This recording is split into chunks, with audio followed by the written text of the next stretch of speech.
এবার উগান্ডার থেকেও পিছিয়ে পড়ল বাংলাদেশ দল। সবকিছুতেই যেন এক ধাপ পেছনে থাকতে চায় বাংলাদেশ জাতীয় ক্রিকেট দল।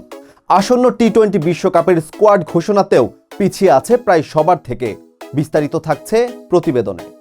আসন্ন টি-20 বিশ্বকাপের স্কোয়াড ইতোমধ্যেই ঘোষণা করে ফেলেছে প্রায় সকল দেশের ক্রিকেট বোর্ড। তবে এখানেও ব্যতিক্রম বাংলাদেশ ক্রিকেট বোর্ড। নানা টালবাহানায় এখনও স্কোয়াড ঘোষণা করতে পারেনি বিসিবি।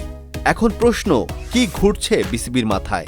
কেনই বা এত সিদ্ধান্তহীনতায় ভুগছে বোর্ড? বিশ্বকাপে কি দেখা যাবে নতুন কোনো মুখ, নাকি অভিজ্ঞদের উপরই ভরসা রাখবে বিসিবি? কথায় বলা হয় টি-20 তরুণদের খেলা। তবে প্রথম 3 ম্যাচে তরুণ ওপেনার পারভেজ হোসেন ইমন ছিলেন সাইড বেঞ্চে। এমনকি সাইড বেঞ্চ থেকেই বাদ পড়েছেন শেষ 2টি ম্যাচের স্কোয়াড থেকেও। অথচ বারবার ব্যর্থ হওয়া লিটন দাস খেলে যাচ্ছেন ম্যাচের পর ম্যাচ। এখন নেটিজেনদের প্রশ্ন হচ্ছে, বারবার ব্যর্থ হওয়া লিটন দাসই যখন একাদশে থাকবেন, তাহলে তরুণরা সুযোগ পাবে কখন?